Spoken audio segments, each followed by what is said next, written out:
Bom, eu quero fazer uma reflexão com vocês. Eu tenho feito uma observação um pouco mais minuciosa no livro de Gênesis. E eu me deparei com duas construções, hoje eu vou falar apenas de uma. Quando nós olhamos para o início da Bíblia, nós vamos enxergar alguns princípios, algumas coisas que precisam ser observadas para entendermos o desfecho dessa história. A Bíblia nos diz que Deus é tão poderoso que, apesar de Gênesis ser considerado o início, ele também já estabelece, já prefigura uma visão do final. Quando nós olhamos os primeiros capítulos de Gênesis, nós vamos nos deparar com a criação e ela nada mais, nada menos estabelece o modelo pelo qual Deus quer que nós vivamos. Quando Deus começa a chamar à existência as coisas como se elas já existissem. Quando Deus começa a criar, dizendo haja isso, haja aquilo, forme-se isso, forme-se aquilo, o que a Bíblia está dizendo é que modelo o indivíduo que vai povoar a terra precisa viver, o modelo de fé. Por isso que a Bíblia diz que o justo viverá pela fé. E o que é a fé? É acreditar que aquilo que não está ainda diante de seus olhos irá acontecer. E esse é o modelo que Deus estabelece.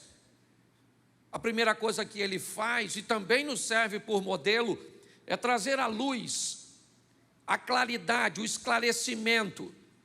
O que Deus está dizendo é tudo que vai fazer, antes de fazer, obtenha informações, traga clareza, traga entendimento. Por isso Ele não faz nada no escuro. Depois, sabe o que Ele faz? Ele tira da água a terra, porque o Espírito pairava sobre a face das águas. E o que vemos é uma sinalização de que a criação, apesar de ser feita no claro, deve ser feito em ambiente de firmeza, de ambiente firme, de solidez.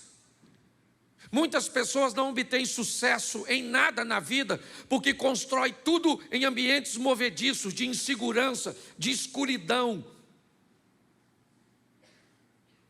Quando nós vamos ver a história de Adão e Eva, nós vamos descobrir como Deus sinaliza os relacionamentos interpessoais. Aliás, ao olharmos para a Bíblia, basta olhar para os 10 mandamentos e vamos descobrir que 7 deles são focados em relacionamentos interpessoais. Ame teu próximo como a ti mesmo, honre teu pai e a tua mãe, não matarás, não adulterarás, não dirás falsos testemunhos, não cobiçarás nada do próximo. Quando olhamos para tudo isso, o que recebemos é a direção. Na história de Adão e Eva, esqueça o pecado e descubra como vai ser a vida de gente que não é capaz de abrir seu coração para falar de suas fraquezas. Quem fala de fraqueza não fala de fracasso. Essa é a grande verdade. Quando nós olhamos para Caim e Abel, sabe o que vemos? Vemos a Bíblia dizendo como é difícil lidar com diferenças. Como é difícil lidar quando pessoas têm coisas que nós não temos, com inveja. E olhando isso mais de perto, eu me deparei com a primeira grande construção feita pela mão do homem, a arca do Noé. Logo à frente nós vamos ver, assim que eles descem, a segunda construção feita pelo homem, a Torre de Babel. Duas coisas tão próximas, com significados tão distintos, com resultados finais tão diferentes. Mas vamos dar uma olhadinha nessa história rapidinha do tal do Noé e vamos ver o que podemos tirar de resultados, de exemplo para a minha e para a sua vida. Coloca para mim, por favor, Gênesis capítulo 6, verso de número 9. Gênesis 6, 9, diz assim: esta é a história da família de Noé. Noé era um homem justo, íntegro, entre o povo da sua época. Ele andava com Deus. Feche seus olhos. Pai, em nome de Jesus, eis aqui a tua palavra. Continua falando conosco, usa-me como um canal de bênção nesta hora, pelo poder do nome de Jesus. Amém. Glória a Deus. Amém? Isso.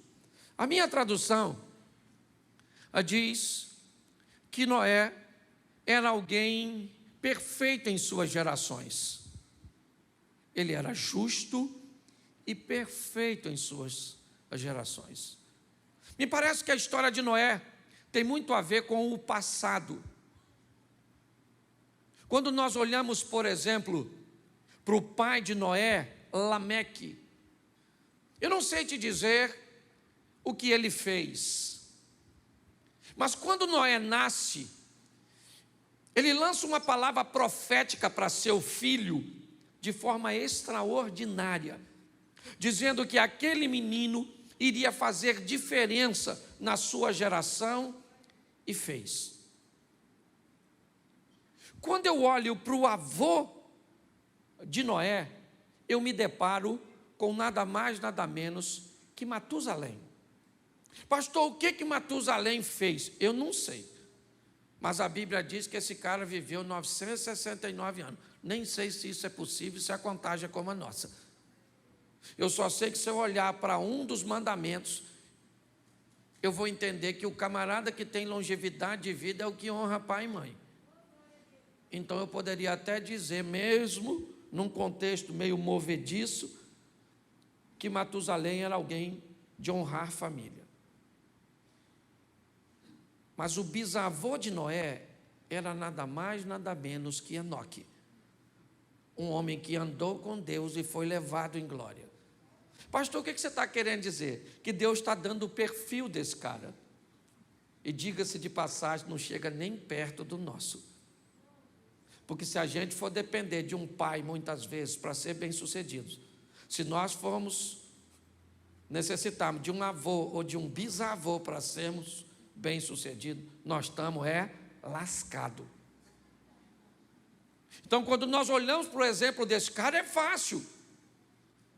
É fácil olhar para ele e ver que seu histórico, seu pedigree,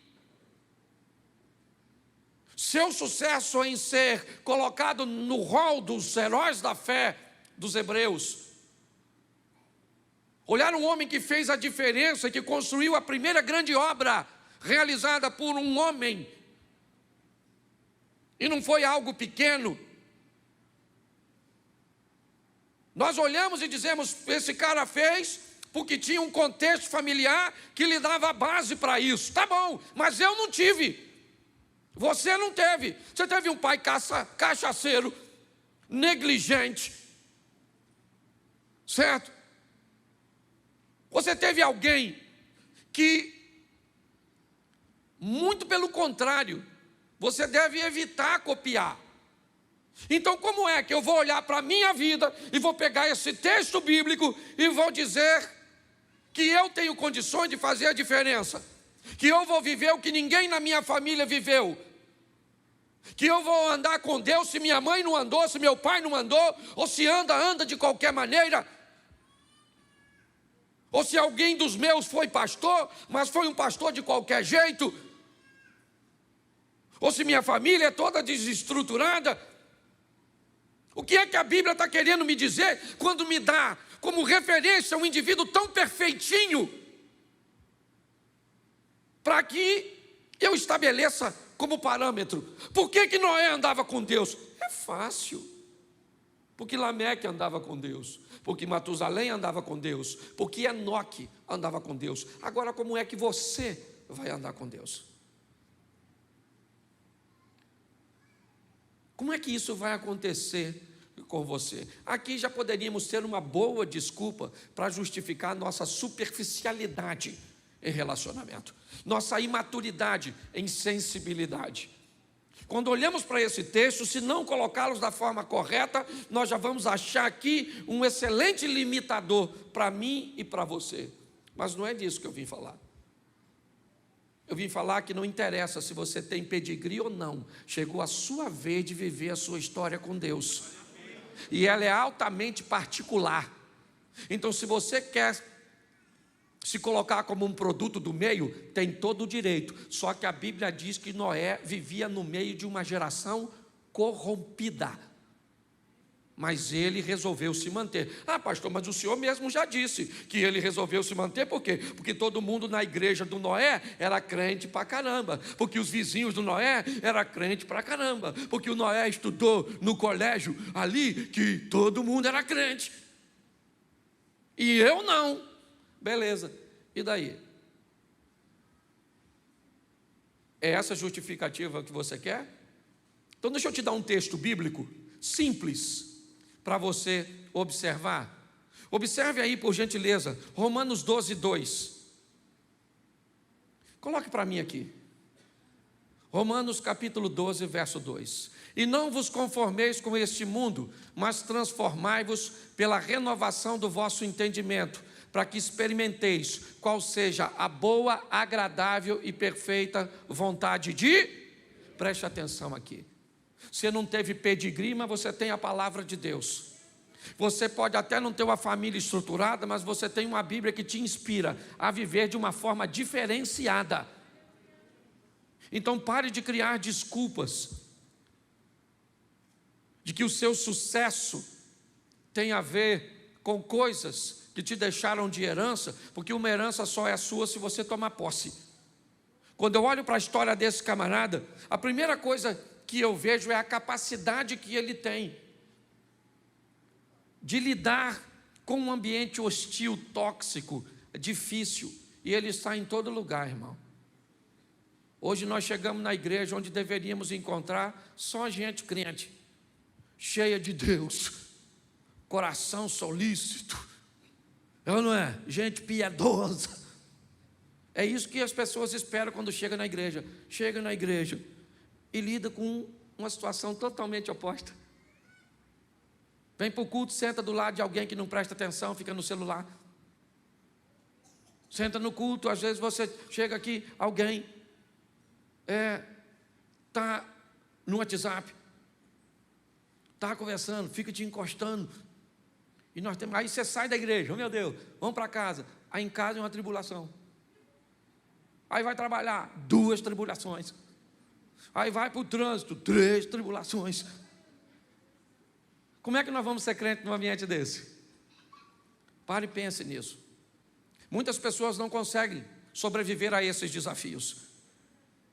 E acabam justificando-se, dizendo que o ambiente cujo qual elas estão está corrompido. E isso tem feito com que elas não se posicionem. A história deste homem me inspira a entender que a geração cuja qual ele estava inserido era uma geração pecaminosa.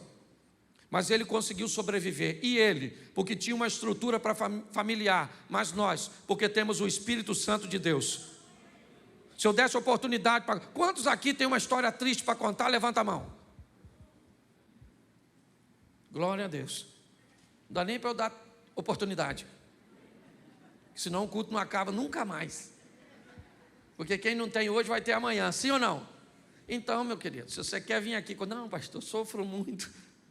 Uma dificuldade grandiosa. Isso aí é para todo mundo, meu filho. Você tem que sobreviver a isso. E você não vai...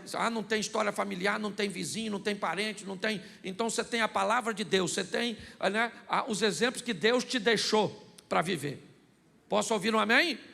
Amém. Isso. E o que esse cara vai receber? Uma missão. Qual é a proposta de Deus para Noé? Verso 14. Faze para ti uma arca de madeira de gofé, farás compartimentos na arca e a betumarás por dentro e por fora com betume. Preste atenção que aqui está a missão. Deus vai dizer para Noé o que Ele quer que Noé faça. E não é nada fácil. Não é algo cujo qual ele tem habilidade para fazer. Ele não tem expertise. Noé é um agricultor. O que ele está acostumado a lidar com plantio. É aquilo que ele sabe fazer. E um belo dia Deus aparece para ele e diz para ele: olha, Noé, eu preciso que você faça uma arca de madeira, porque eu vou trazer um grande dilúvio que vai inundar a terra. A sua missão é essa. Você vai construir isso. Mas como é que eu vou fazer? O Senhor está me pedindo algo impossível. Quando nós formos olhar mais à frente a história da Torre de Babel, não hoje, nós vamos ver que havia muita gente para construir, que tecnologia e que conhecimento já fazia parte do povo no que diz respeito àquilo. Mas a probabilidade de Noé ter sucesso nesse empreendimento é pequena demais. Mas o sucesso de Noé, é isso que eu quero que você entenda. O seu e o meu sucesso tem a ver com o aval de Deus. Você vai precisar de talento, vai precisar de conhecimento, vai precisar de muita coisa. Mas saiba de uma coisa, o mais importante é se Deus está contigo. Porque se Deus estiver com você, querido, se Deus é por nós, quem será contra? Descubra a sua missão. Ah, pastor, agora o senhor complicou. Porque a missão do Noé é construir uma arca. Qual o propósito dessa missão? Salvação. O propósito é salvação. E qual é a missão? Construir um local para que essas pessoas sejam salvas. Então deixa eu falar uma coisa que é universal. Se você não sabe a sua missão, eu vou te mostrar o que a Bíblia diz a respeito. Coloca para mim Marcos 16:15, por favor. E disse-lhes: ide por todo o mundo, pregar o evangelho a toda. Essa é a missão de todos nós. Ah, pastor, mas eu não sei pregar. Não pregue, viva. Vá para perto das pessoas com estilo de vida, cujo qual as pessoas olhem para você e digam: nossa, sua vida me inspira. É agradável estar perto de você. Quando você chega, as coisas ficam mais leves, mais diferentes. Às vezes as pessoas dizem: eu não sei explicar, mas a sua chegada muda todo o ambiente. O que é isso? São pessoas que cumprem a sua missão. Muitas das vezes, o lugar mais disputado na igreja é um local de frente ao microfone, de frente a um instrumento, o altar. Eu não sei que cultura nós aprendemos isso, mas segundo a Bíblia, quem oferece o culto é a igreja, e quem ajuda a igreja a oferecer o culto somos nós.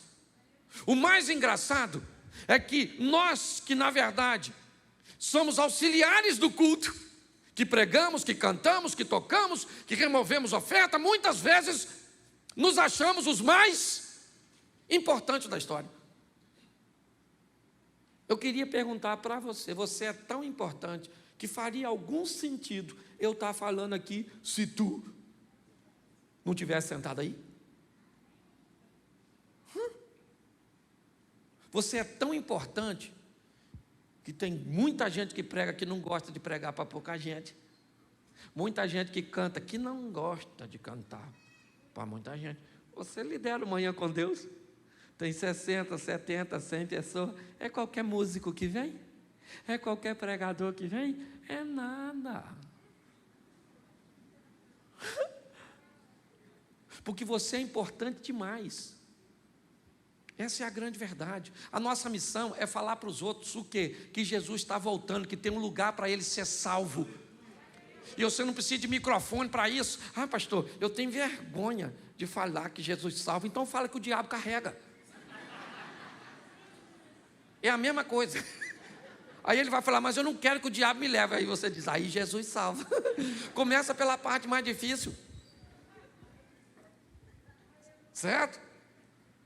Então, é muito importante nós entendermos isso. A história do Noé aponta para mim, primeiro, que eu tenho que sobreviver nesse ambiente hostil e ser crente no meio de muita gente que é sem vergonha. Estou na igreja com o pastor e eu posso falar. A igreja tem invejoso? Mentiroso? Mal pagador? Ou se tem gente que tem até experiência forte. Por isso que ela é comparada à arca. Um ambiente sujo. Pensa, hipopótamo. Sabe como é que o hipopótamo defeca? O rabo dele vira uma hélice. É para marcar território, é de comportamento. Ele defeca e o rabo faz assim, ó. Igual hélice de ventilador. Pensa nesse ambiente. Eu queria que você desmistificasse também uma coisa muito simples. Quando Deus orientou entrar na arca, foi um macho e uma fêmea, sim ou não? Mas não foi adulto. Falou só macho e fêmea. Quem já viu aqueles exemplos que parece um elefantão, um leãozão? Não era isso, gente. É só macho e fêmea. Leãozinho. Leãozão era perigoso. Ocupava muito espaço. Sujava muito. Leãozinho você chuta. Entra aí, rapaz. Caramba. Vai embora. Pare e pense. O que eu quero que você amadureça a sua ideia. Sabe o que é? É que é obrigação nossa pregar o evangelho para quem? A toda, principalmente aquelas que nós achamos que não merece. É a nossa missão.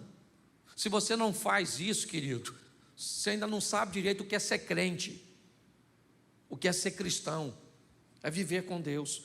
Faz quase 30 anos da minha vida que pelo menos, se pegar 30 anos, 10 anos, eu passei dormindo, porque a gente dorme 8 horas, 30%, 30 e pouco. Então 10 anos eu passei dormindo, e quase 20 anos, aí, pregando o evangelho, falando para pessoas que Jesus é bom, que Ele muda a história, que não interessa como você está sofrendo, Ele pode entrar na sua vida e dar um norte para você. Muitas pessoas me ouviram, outras sequer me ouviram, muitas me rejeitaram, mas não interessa, eu estou cumprindo a minha missão. É importante nós entendermos. Saia daqui hoje, para onde você estiver, pegar alguém, querido, você conhece Jesus? Não, pois bem, Ele te ama. Eu não sei nem falar mais quase nada, mas Ele quer salvar você, sabe? Ele te ama e quer te salvar. Você quer saber mais uma coisa? Vou na igreja, porque eu também estou no começo, mas é assim que funciona. Se nós entendermos isso, essa é a nossa missão. Agora, terceiro, qual era o propósito disso? Para que é? Verso 19. Põe o 19, por favor. E de tudo que vive, de toda a carne, 2 de cada espécie manterás na arca, para conservares vivo contigo, macho e fêmea serão. Preste atenção. O que Noé está construindo é o único local que a salvação vai estar. Não vai ter outro. A hora que o dilúvio chegar, tudo aquilo que estiver fora da arca, eu acredito que você conhece um pouquinho de Bíblia, né? Existem umas coisas no Velho Testamento chamada tipologia, aquilo que aponta para Cristo, e a arca é uma delas. O único local onde haverá vida durante o dilúvio é a arca. O único local que haverá vida depois dessa morte, nós já vamos ver um pouquinho mais à frente, é em Cristo Jesus. E o grande desafio hoje de pregarmos o evangelho é o mau comportamento das pessoas que se intitulam cristãos e que vivem perto de nós. As pessoas me dizem assim: pastor, para eu ser crente igual meu vizinho, para eu ser crente igual meu pai, para eu ser crente igual minha mãe. E quem é que disse que tem que ser igual a ele? Porque quando você quer ser rico, você quer ser rico igual o Neymar. Aí na hora de pegar exemplo para coisa boa, você pega O exemplo lá em cima, mas na hora de coisa ruim, você prega exemplo negativo? Na igreja está cheio de gente crente, cheio de gente vivendo o extraordinário de Deus, cheio de gente, cheio do Espírito Santo de Deus. Mas nossos olhos parecem, eu como pastor, eu tenho muitos pastores amigos experientes, e às vezes eu vou falar com eles, eles falam assim: Cláudio, pare de olhar na igreja para pessoas com poucos resultados, para gente que está ruim, para ela você continua pregando, mas olha para o cara que está trabalhando, olha para o cara que está mudando de vida, olha para o cara que está indo para frente, que é isso que vai te animar. Olhe na igreja para quem está vivendo o incrível, extraordinário, sensacional, para a gente que está cheio de Deus, que está mudando de vida. Porque não tem outro lugar, irmão. Isso não é conversa fiada. Não tem, sabe, outro lugar para que sejamos salvos. É somente a arca, é somente Cristo. Nosso propósito é apontar para Ele, porque Ele é o único e suficiente Salvador. Me perdoe, os católicos, Maria não leva ninguém para o céu. Me perdoa os espíritas, não vai voltar de novo. Hebreus 9, 27, ao homem está determinado morrer apenas uma vez, vindo depois da morte o juízo. O único local que nós vamos achar o direito de vida eterna é Jesus Cristo de Nazaré. É assim que funciona. Pastor, eu não acredito nisso, então peça a Ele para enviar o Espírito de Deus para a sua mente, para que você acredite, porque não é conversa fiada. Olhe para isso de uma forma mais intensa. O propósito disso, da igreja, é fazer com que pessoas vivam para sempre com Deus. Porque Romanos, coloca aí 3:23, porque todos pecaram e destituídos estão da glória de... Todos pecaram. E esse todos inclui você. Ah, pastor, mas eu nunca matei. Eu só minto. Mas eu também não matei. Eu falo isso aqui, tem gente que tem um orgulho do pecado pelo qual vai para o inferno.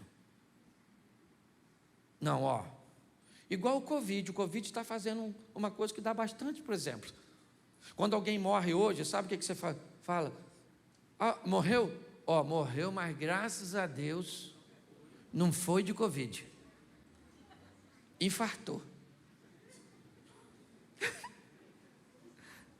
Mas não morreu? Mas graças a Deus. Certo? Tem gente que tem orgulho. Eu vou para o inferno, mas não é para o adultério. É só porque eu sou nervoso e falo uns palavrão. Isso vai dar uma confusão lá na porta. Por que você veio? Eu nem pensei que vinha. E você? Você está rindo, mas é sério. Então todos, olha para quem está do lado e diz assim: todos, inclusive você. Isso. É só para ninguém ter mais direito a falar nada do outro. Todos pecaram, todos pecaram, certo? Ah, pastor, mas tem esse negócio de vida eterna mesmo? Bom, Lucas 16, 19. Vamos ver o que a Bíblia diz. Ora, havia um homem rico, que se vestia de púrpura e linho finíssimo, e vivia todos os dias regalada e esplendidamente. Verso seguinte. Põe o próximo. Havia também um certo mendigo chamado Lázaro, que jazia cheio de chagas à porta daquele. Preste atenção. Aqui nós temos dois indivíduos. Isso é só para exemplificar. Eu quero que você pegue a mensagem. Tinha quantas pessoas aqui? Quantas? Duas. Aqui figura um rico e um pobre, mas Jesus já vai desmistificar isso, certo? Lá em Lucas 19, onde ele entra na casa de um milionário chamado Zaqueu e diz: hoje salvação chegou a esta. Então a história aqui não tem a ver com que rico vai para o inferno e pobre vai para o céu. Não é dinheiro que leva para o céu, meu filho. Então desmistifica isso. Eu me orgulho de ser pobre. Vai ficar decepcionado quando chegar no céu. Rua de ouro, vai caçar a lama e não vai ter. Aí você vai perguntar, onde é a roça daqui? Tem gente que nem tem que ir para o inferno mesmo, tem uma turma que tem que ir. Sério. Oh, Jesus, tem misericórdia. Certo? Então aqui tem 2 homens, amém? Verso 22. E aconteceu que o mendigo morreu. Quem morreu? E ele foi levado pelos anjos ao seio de... E morreu também? E foi? Quem é que morreu? Os 2, o rico e o... Porque a morte não tem um troço mais democrático que morte. Pensa numa democracia. A morte só mata pobre? Que nada. A morte só mata rico? Só mata culto? Não, a morte, todo mundo morre. É um privilégio que todo mundo tem. Ah, eu não consigo morrer. Fica tranquilo, menino. Tem dinheiro, queria morrer, não queria morrer, morre assim mesmo. Tem gente que está mandando congelar o corpo para ver se vive de novo daqui a 200 anos.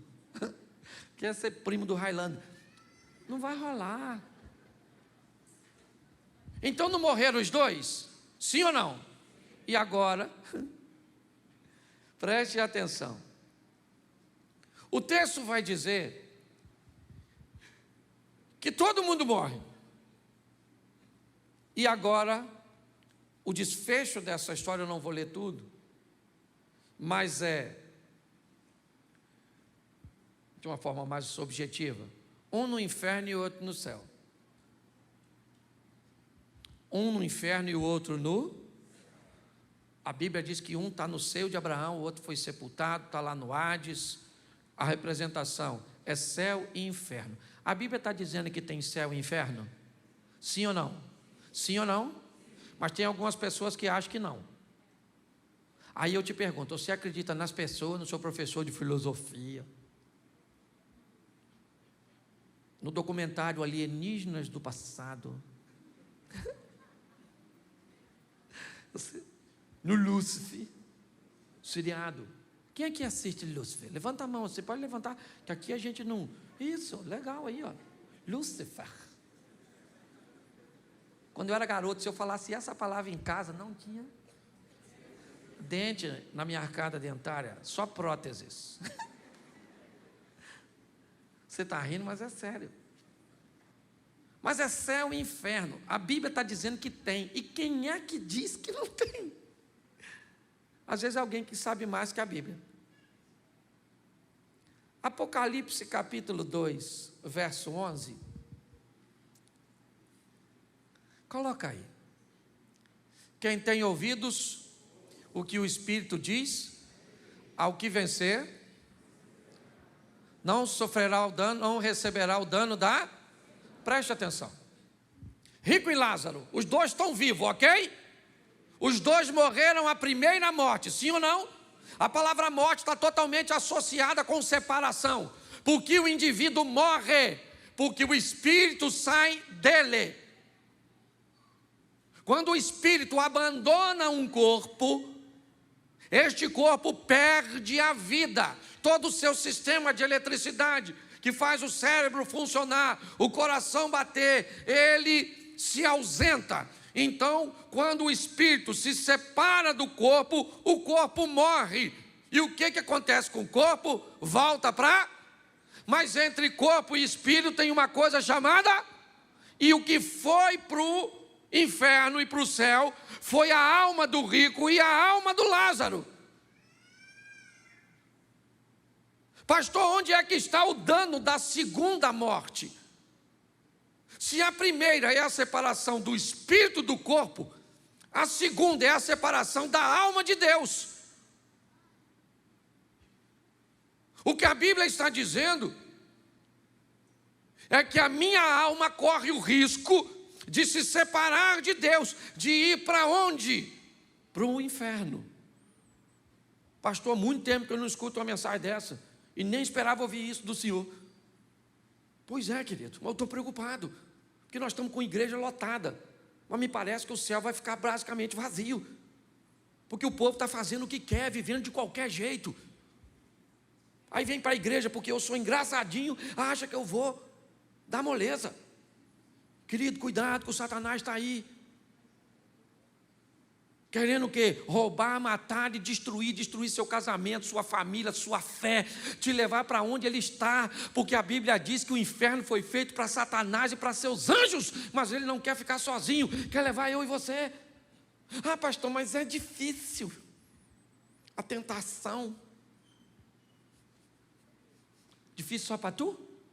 Você acha que é só você que gosta de ouvir uma sem vergonhice? Olhar por lugar proibido? Passar a mão no lugar? É o que eu falo aqui na igreja. Antes de casar pode fazer sexo? Não pode não? Mas a pessoa quer fazer? E depois que casa pode? As pessoas querem fazer?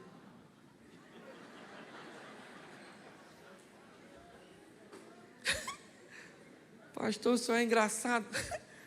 Engraçado é você. Olha só. O que a Bíblia está dizendo para mim é o seguinte: existe um propósito, ele é salvação, porque todos pecaram. E o que nós vamos fazer mediante isso? Nós vamos entender que nós não queremos receber o dano da segunda morte. Mas pastor, como é que eu vou fazer isso? O senhor começa dizendo que o Noé foi bem sucedido porque teve pedigree. Beleza, eu não tenho, o senhor me aponta a Romanos dizendo que eu tenho que renovar a minha mente, buscar exemplos positivos, andar com gente boa, ler coisas boas, para conseguir me firmar. Até aí tudo bem. Aí o senhor diz que a minha missão é pregar o evangelho, porque o propósito daquilo que eu estou fazendo é tirar pessoas do inferno e colocar no reino de Deus, através da cruz, certo? Da arca, uma porta só, que quem fecha é Deus. É assim que funciona. Por quê? Porque eu não quero receber o dano da segunda morte. Mas onde estão os meus recursos para eu conseguir condições de vencer isso? Como é que eu vou conseguir? Coloca para mim Gênesis 6,18. Volta lá no Noé. Porque quando Deus diz a ele que ele vai fazer uma arca, preste atenção: mas contigo estabelecerei o meu pacto, e entrarás na arca, tu e teus filhos, e a tua mulher, e a mulher dos teus filhos contigo. Noé jamais imaginou que os recursos cujo qual ele ia fazer algo tão grande estavam tão perto deles, ou dele, sua própria família, sua própria casa. A coisa mais poderosa que temos é a nossa família. Isso é extraordinário para todos nós. Ela é tão poderosa. Quando eu olho para a igreja, sistema de ensino e família, são as 3 instituições mais poderosas do mundo. Uma rainha disse uma vez: eu tenho mais medo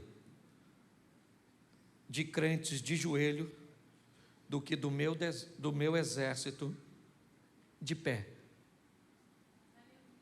Hoje nós vemos no Brasil,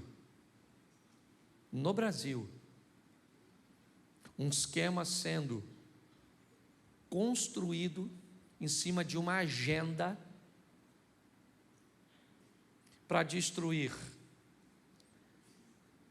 o nosso sistema de ensino, deformando matrizes nos nossos filhos. Segundo,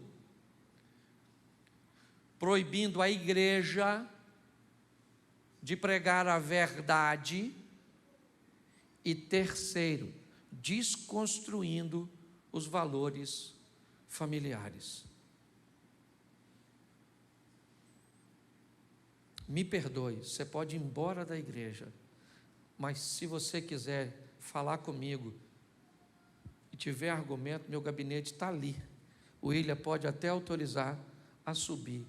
Se você é crente e diz que quer ser comunista ou socialista, suba aquelas escadas e me fala uma história dessa de sucesso. Você sabe o que me deixa mais triste?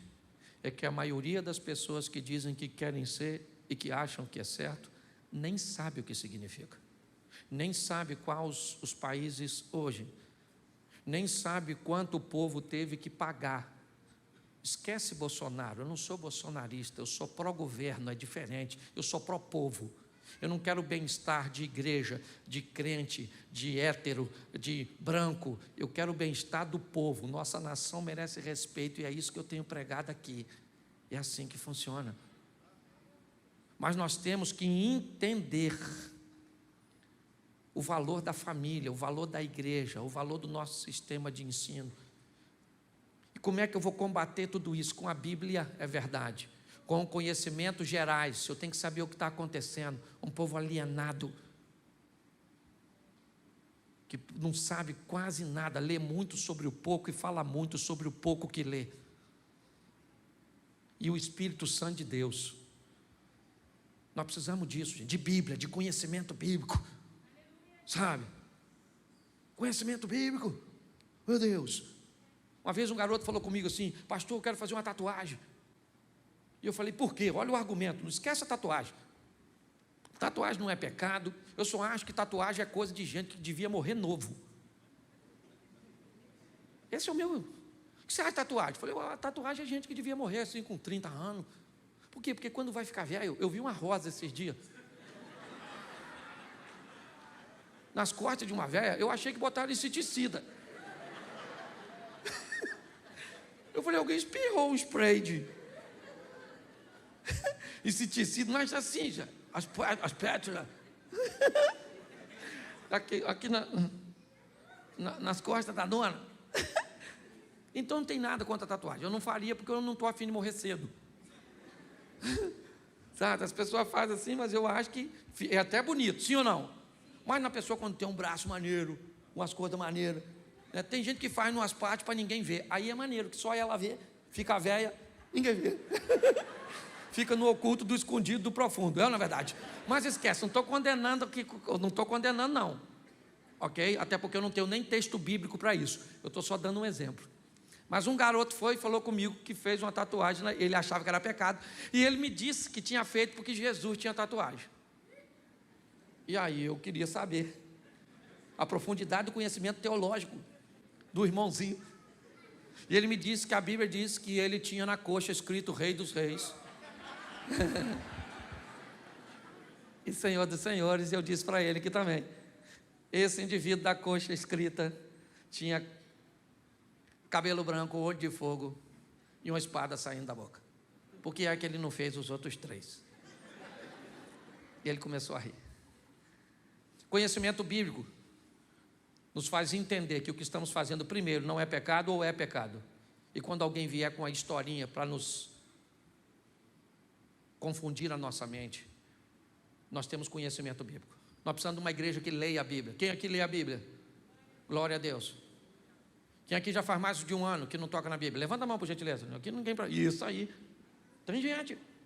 E vocês que levantaram a mão não estão sozinhos, não. Tem um montão de gente que nem levantou a mão, porque passa de um ano. Que eu nem perguntei isso. Nós vamos precisar, querido, sabe que é de conhecimento bíblico, a batalha, certo, no monte da tentação, lá próximo a Jericó, entre Jesus e Satanás, conhecimento bíblico. O diabo vai tentar te convencer. A ausência do conhecimento leva você e a mim à escuridão. Nós vamos precisar de conhecimento gerais para conhecer a história, o que já passou, ter um entendimento para não repetirmos os males do passado. Então não é só ler a Bíblia não, tem que ler boa literatura, escutar gente boa, se instruir. Posso ouvir um amém da igreja? Amém. Isso, povo alienado, às vezes que fica lá, ó. Não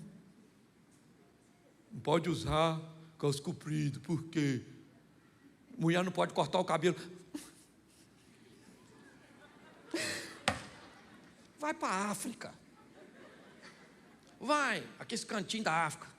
Fala para uma mulher daquela não cortar o cabelo. Lá não tem um shampoo, não tem um... É só questão de tempo, pensa. Não, só não pode ser crente. Ah, mas lá pode cortar, aqui não pode. Por quê? Porque lá não é pecado, aqui é. Me dá um nervoso quando eu vejo essas histórias. Então vai ler a Bíblia, vai estudar, vai conhecer. E pastor, E mais o que eu preciso? Você precisa de uma intimidade com o Espírito Santo. Pastor, mas eu não enxergo ele. Você também não enxerga eletricidade? Mas enfia o dedo na tomada. Mas cadê a eletricidade que está lá? Então dobra seu joelho e fala para o Espírito Santo: Espírito Santo, você existe mesmo? Eu estou na igreja há tanto tempo, escuto falar de você, vejo nada. O povo canta no arrepio, o povo prega no arrepio, eu não choro, eu olho para o outro chorando, e eu me dá vontade de chorar de raiva, que eu não sinto nada, e eu não vejo nada, eu não falo. Mas se revela para mim, eu quero ter intimidade, eu quero andar próximo. Vamos viver uma vida realista, porque Jesus está voltando, meu filho. Aliás, eu acho que ele já saiu de lá, já está chegando. Entendeu? Já a trombeta vai tocar. E aí, ó, Claudinho, ó. Cadê o pastor Cláudio? Vem no culto, não. Por quê? Jesus levou. Mas nós ficamos, então vamos fazer o culto nós. Certo? Então não vai dar não, meu filho. Vamos embora todo mundo para o céu. Você pode ficar de pé? Porque tem um povo lá fora que também está querendo ir.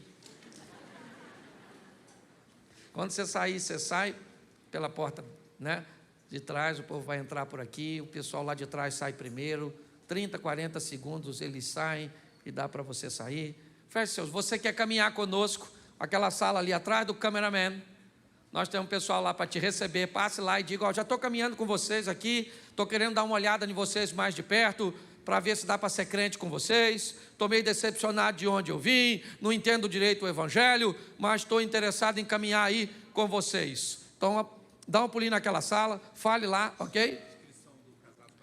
Isso, lá fora também, você que quer participar dos Casados para Sempre, o nosso trabalho aí de casais. Ah, pastor, não estou atravessando problema nenhum no casamento. Casado para sempre não é só para problemas, casado para sempre também é para prevenção, ok? Então venha investir no seu relacionamento. Feche seus olhos, vamos orar. Pai, muito obrigado, ó Deus.